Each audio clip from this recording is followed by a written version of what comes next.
Automakers have tried some truly wild ideas to get you to buy their cars. We have dug through history to find the most bizarre, useless, and sometimes dangerous car features that have vanished from showrooms. From a speedometer that looked like a thermometer to seats that spun all the way around, get ready for a weird ride. 1. The in-car record player.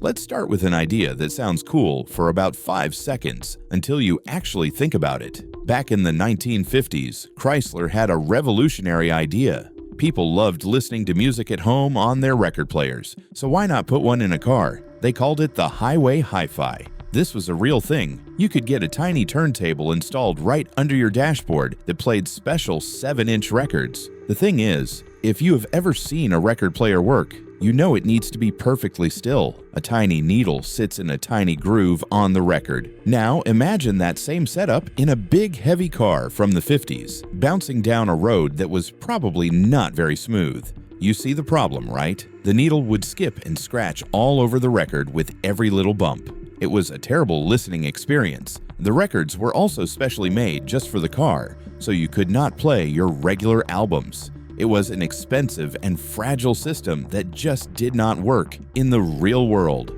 Nobody was surprised when it disappeared after just a couple of years. The Highway Hi-Fi was a bumpy ride for music lovers, but at least it did not encourage you to break the law like this next feature. 2. The Glove Box Minibar.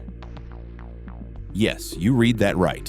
In 1957, if you were wealthy enough to buy the super luxurious Cadillac Eldorado Brougham, you got a very special accessory in your glove box. It came with a full minibar set. We are talking a set of fancy metal tumblers that were magnetized so they would stick to the inside of the glove box door and not rattle around. It even came with a little spot for your favorite bottle of spirits. This was a time before people really understood the dangers of driving under the influence. It was seen as a sign of high class and luxury. Imagine cruising down the highway and your passenger just reaches over, opens the glove box, and pours you a nice cold one. It is an absolutely insane idea by today's standards. One of the most shocking aspects is that this was a factory feature from a major car company. It was not something you bought at a gag store. It was a selling point. As the years went on and the laws got much stricter, the idea of having a minibar in your car went from being a luxury feature to being evidence in a courtroom.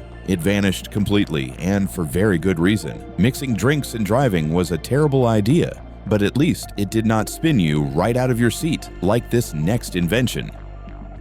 3. Swivel seats.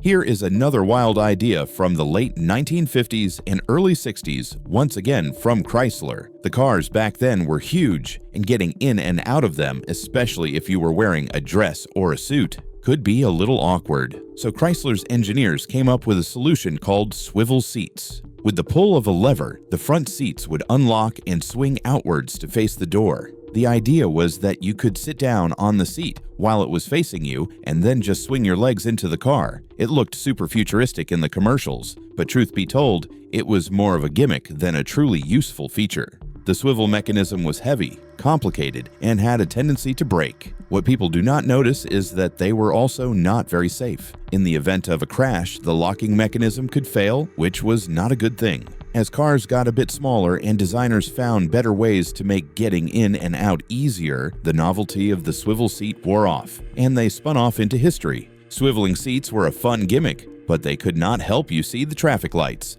For that, you needed a special prism on your dashboard. 4. The traffic light viewer. If you have ever seen a picture of a customized hot rod from the 50s, you might have noticed a weird little plastic bubble on the dashboard. That was a traffic light viewer. Back in the day, the roofs of cars often hung way out over the windshield. This was great for blocking the sun, but it created a problem. If you were the first car at a stoplight, you could not see the light because the roof was in the way. You would have to lean way forward and crane your neck to see when it turned green. To solve this, a clever little invention came along. It was a plastic prism that you would stick to your dashboard. It would capture the reflection of the traffic light above and bend it so you could see it without moving your head. It was a simple, low-tech solution to a common problem. Some cars even had them built in from the factory. So why do we not have them anymore? Well, car design changed. Windshields became more steeply angled and roof lines were pulled back. We can all see the traffic lights just fine now, so the little viewer became a forgotten piece of automotive history. Seeing the light was one thing, but what about feeling the curb before you hit it? Our next feature was basically a set of metal whiskers for your car. 5. Curb feelers. This is a feature that your grandpa might remember. Back in the golden age of cars, especially the 1950s, cars had these beautiful big tires with wide white stripes on them called white walls. They looked amazing, but they were a real pain to keep clean. The worst thing you could do was scrape them against a curb while parking. It would leave a big, ugly black mark on your pristine white tires. To prevent this tragedy, car owners would install curb feelers. These were long, flexible metal wires that stuck out from the bottom of the car, usually near the front and back wheels. They were designed to be just a little wider than the car itself. As you got close to a curb, the feeler would scrape against it, making a loud and unmistakable grinding sound. That sound was your warning signal to stop before you messed up your expensive white wall tires. They worked, but they were kind of ugly, and that scraping noise was really unpleasant. As car styles changed and white wall tires became less popular, the need for curb feelers just faded away. Curb feelers protected your white walls, but another feature tried to keep your giant headlights clean with their own personal squeegees. 6. Headlight wipers. We all know about windshield wipers. They are essential for seeing in the rain and snow.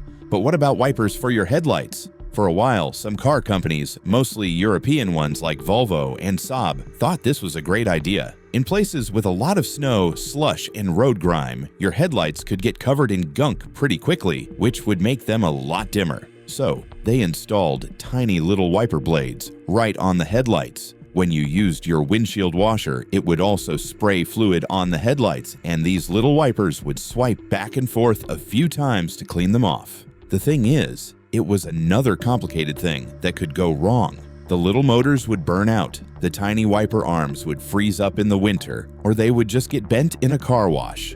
Today, modern cars that have this feature use a much simpler system. They just have a high-pressure jet of washer fluid that blasts the dirt off the headlight. No moving parts required. It is a much smarter and more reliable solution. Wiping your headlights seemed over the top, but not as wild as a steering wheel that had the horn button on the inside of the rim. 7. The rim blow steering wheel. Every car has a horn, and usually you press the center of the steering wheel to make it work. But in the late 1960s and early 70s, some American car companies like Ford and General Motors tried something different. They introduced the rim blow steering wheel. Instead of a button in the middle, the entire inner rim of the steering wheel was a soft, pressure-sensitive switch. All you had to do was squeeze the inside of the wheel anywhere along the rim, and the horn would honk. The idea was that it was a safety feature. In an emergency, you would not have to take your hands off the wheel to find the horn. But truth be told, it had some major problems. People would often set it off by accident when they were making a tight turn. Even worse, the soft plastic or rubber strip would get old and cracked from the sun, and then it would just stop working altogether. It was a clever idea in theory, but in practice, it was just annoying and unreliable. Automakers quickly went back to the simple and effective button in the middle. Honking by accident was embarrassing, but not as weird as changing your high beams with a button on the floor. 8. Floor-mounted high beam switch. For anyone who learned to drive in the last 40 years, this one seems really strange. To turn on your high beams, you pull or push a stalk on your steering column. It is simple and intuitive.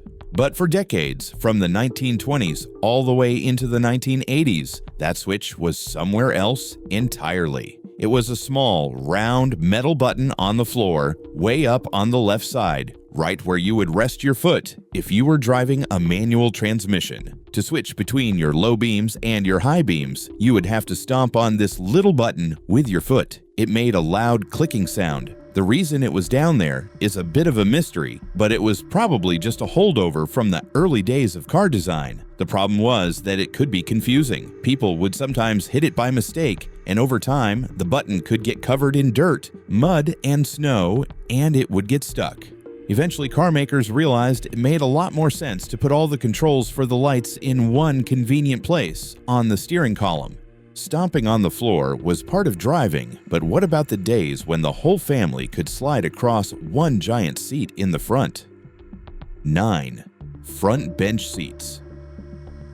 If you look inside almost any modern car, you will see two individual front seats, often called bucket seats, with a center console in between them. But for a huge part of automotive history, that was not the case. Most cars came with a front bench seat. It was one long, continuous seat that stretched from one door to the other, just like the back seat. The bench seat was a cultural icon. It meant you could fit 3 people in the front, although the person in the middle did not have much legroom. It was also famous for being the perfect seat for a date at a drive-in movie. You could slide right over and get close to your sweetheart. But one of the most shocking things is how unsafe they were. They offered almost no support to keep you from sliding around during a turn. And for that middle passenger, there was often no seatbelt at all, as safety became a much bigger priority. With things like airbags and better seatbelts, the bucket seat became the standard. They hold you in place much better and are just way safer, which meant the bench seat had to go. Bench seats let you get cozy, but they disappeared for safety. Speaking of safety, our next feature was a solution that was arguably worse than the problem. 10. Automatic seatbelts. This is a feature that anyone who drove a car in the late 80s or early 90s will remember with a shiver. Back then, the government wanted to make cars safer, and they made a rule that cars had to have some kind of passive restraint system. This meant a safety feature that worked automatically without you having to do anything. Some car makers chose airbags. Others chose this nightmare. Automatic seatbelts were a system where the shoulder belt was attached to a little motor. When you opened the door, the belt would buzz and whir its way forward along a track on the door frame. When you got in and closed the door, it would slowly and noisily travel back, draping itself across your chest. It was slow, annoying, and it would often try to catch your hair or your clothes. But the truly bad part was that on many cars, this system only included the shoulder belt. You still had to manually buckle a separate lap belt. A lot of people did not bother with the lap belt, which made the system incredibly dangerous in a crash. It was a terrible design, and everyone was happy when airbags became standard and these motorized monstrosities went away. Those motorized belts were a menace, but at least they did not get clogged with swamp water like this next bizarre air conditioning system. 11. The swamp cooler. Long before cars had modern air conditioning, people had to get creative to stay cool in the summer. One of the most popular and strangest solutions was the swamp cooler. This was not a factory option. It was a device you would buy and hang on the passenger side window of your car. It looked like a big canister with a scoop on the front. Here is how it worked. You would fill the canister with water. Inside, there was a pad that would soak up the water. As you drove, the scoop would force air into the canister. This air would pass through the wet pad, and through the process of evaporation, the air would be cooled down. This slightly cooler and now very humid air would then blow into the car through a vent. It was basically a non-electric air conditioner. The thing is, it only really worked in places with very dry heat, like Arizona or Nevada. In a humid place, it just made the inside of your car feel like a sticky jungle. It was a messy, drippy, and only slightly effective solution. Once real AC became common, the swamp cooler was left high and dry. A swamp cooler might drip on you, but at least it did not communicate with you in a creepy, robotic voice like this next feature. 12. The voice alert system.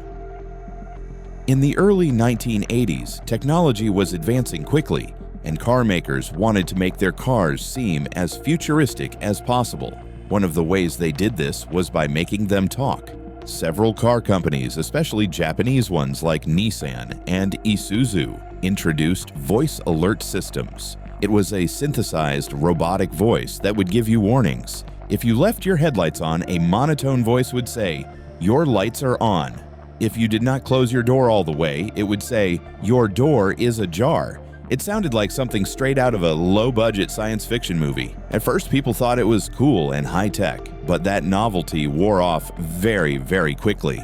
The voice became incredibly annoying. It would interrupt your music or your conversation just to tell you something obvious. People started to hate their talking cars. The feature was so disliked that it did not last long. Car makers realized that a simple, quiet chime or a warning light on the dashboard was a much less irritating way to get the message across. A nagging car voice was bad enough, but imagine if your speedometer was designed to make you feel stressed out on purpose.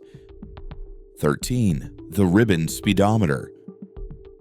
For most of automotive history, a speedometer was a round dial with a needle that pointed to your speed. It is easy to read and understand at a quick glance, but for a period, mostly in the 60s and 70s, some designers thought that was boring. They wanted something that looked more modern and sleek, so they created the ribbon speedometer. Instead of a dial, this was a long horizontal display that looked like a thermometer. A colored bar, usually red or orange, would move from left to right as you sped up.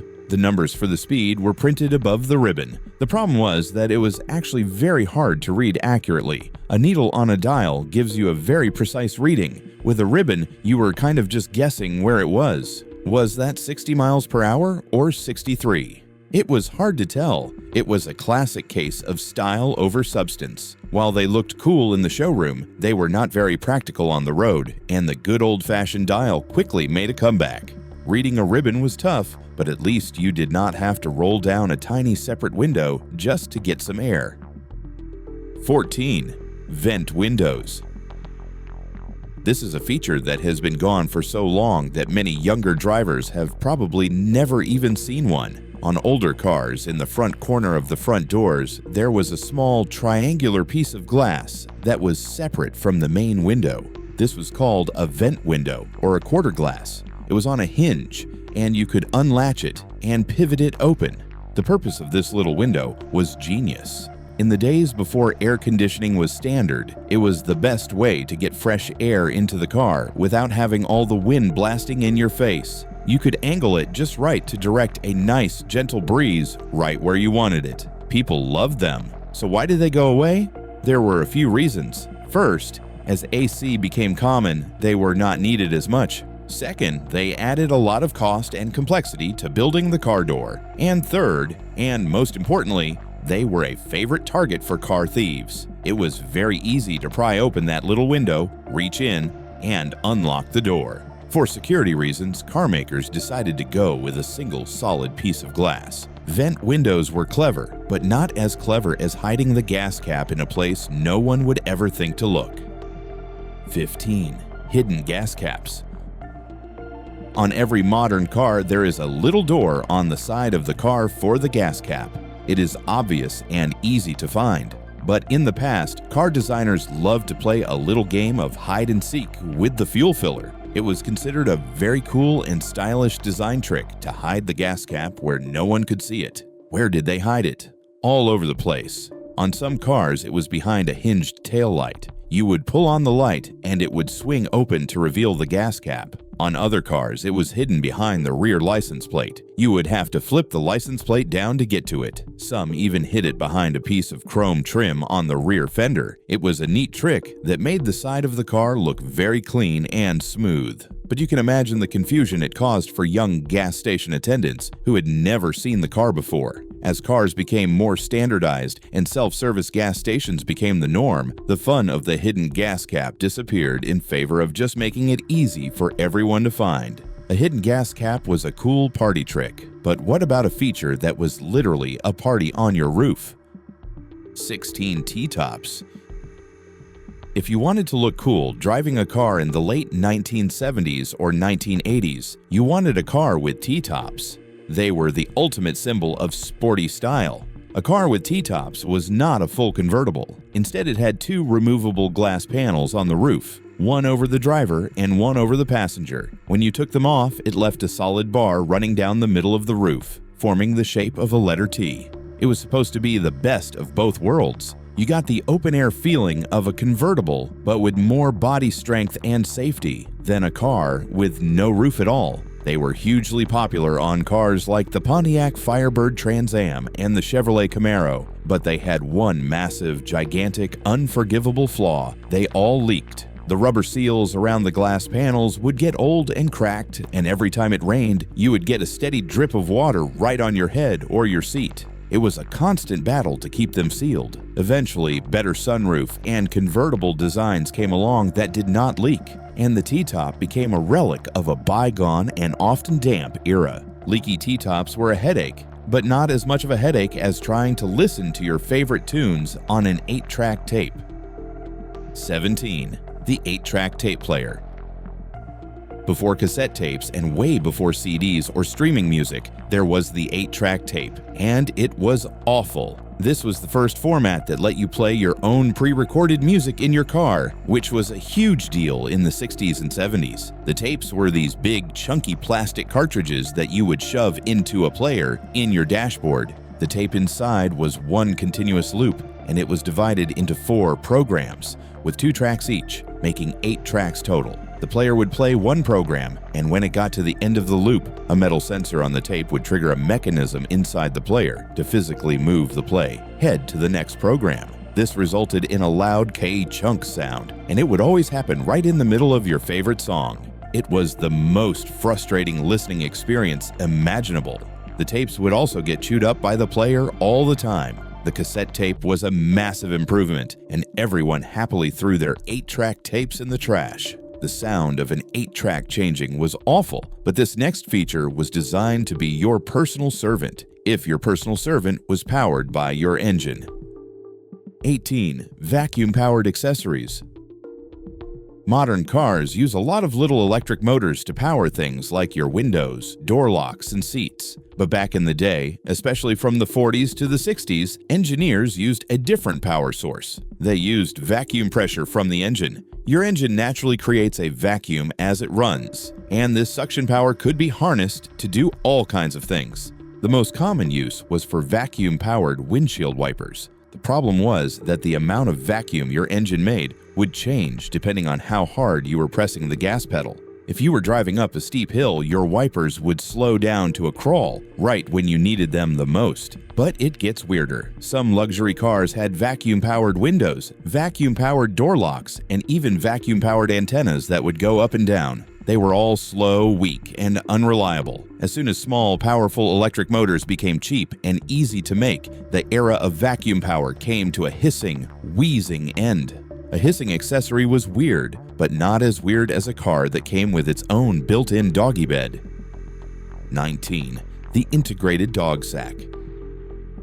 This one is so strange, it is hard to believe it was real. In the 1930s, the Powell Sport Wagon was a car built with outdoor adventurers in mind. It had some pretty clever features for its time, like a tube in the fender where you could store your fishing rods. But its most bizarre feature was designed for your 4-legged friend. Instead of just having your dog sit in the car with you, the Powell Sport Wagon had a built-in dog compartment. It was a drawer that pulled out from under the dashboard on the passenger side. Inside this drawer was a padded sack, or bed where your dog was supposed to ride. It was a dark, cramped little space with no window and no airflow. It was basically a doggy trunk in the front of the car. We can only imagine how unhappy any dog would be stuffed into that little drawer. It was an idea that was probably well-intentioned, but it was a complete failure from an animal comfort and safety perspective. It never caught on, and thankfully, dogs were allowed to ride in the main cabin from then on.